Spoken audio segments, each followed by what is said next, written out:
Nakaharang. Kaya mahirap. Pagkakas.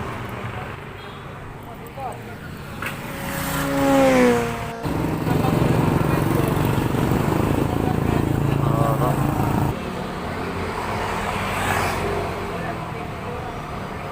Babakalitan, blinker.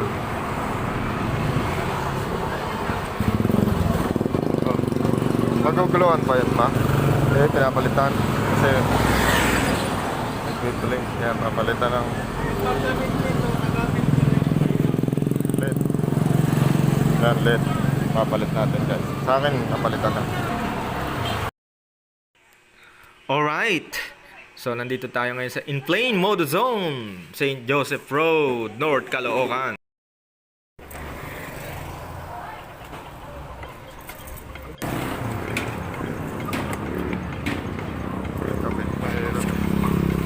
Kailangan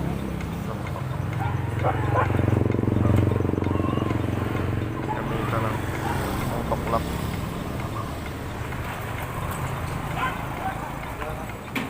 Tuklap.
Talaga pagtutulungan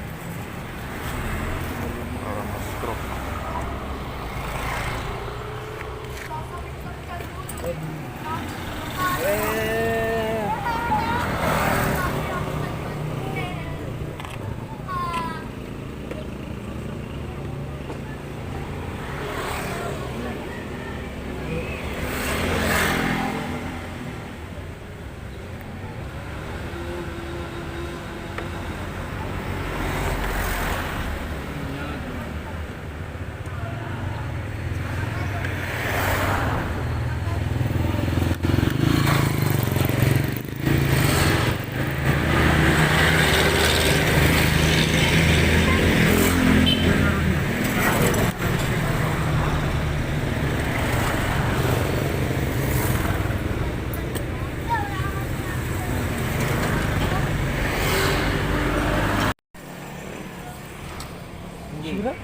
Atake mo pang kakanser.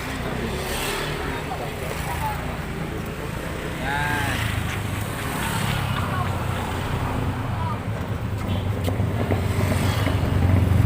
Washer, patong-patong washer.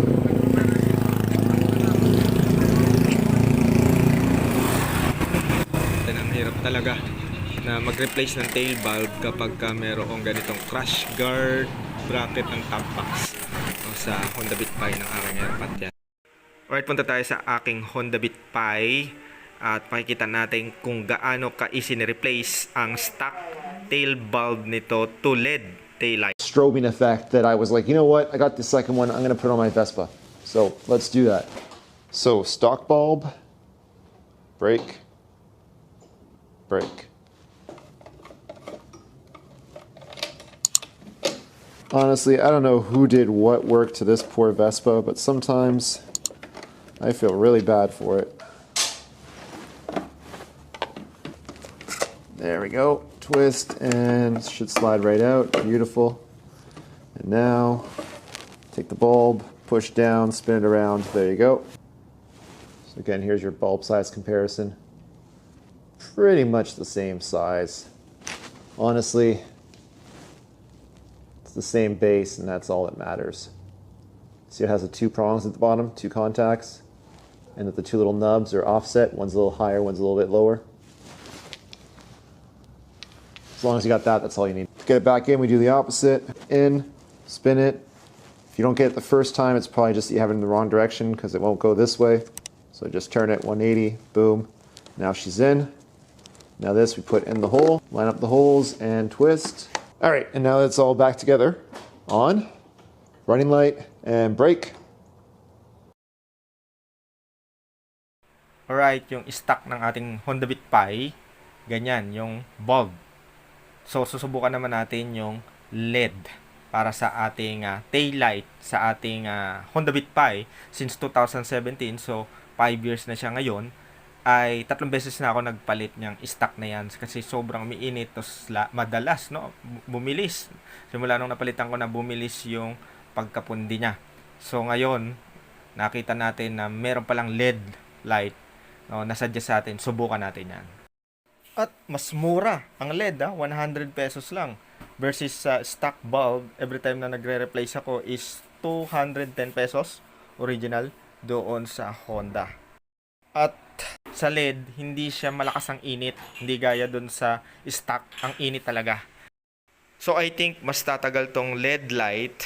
So, observe natin yan kung gaano tatagal. Ang ating bagong LED light. Hindi siya umiinit, guys. Yan o. Hindi siya umiinit. Bin rate. Okay, lumalakas. Rate. Good. Good na, good. Ayos. Off, brake, off. Personally, I really like it. All right, guys, so what did you think? Please leave me a comment down below and let me know. Obviously, just a bulb alone is not going to save you from being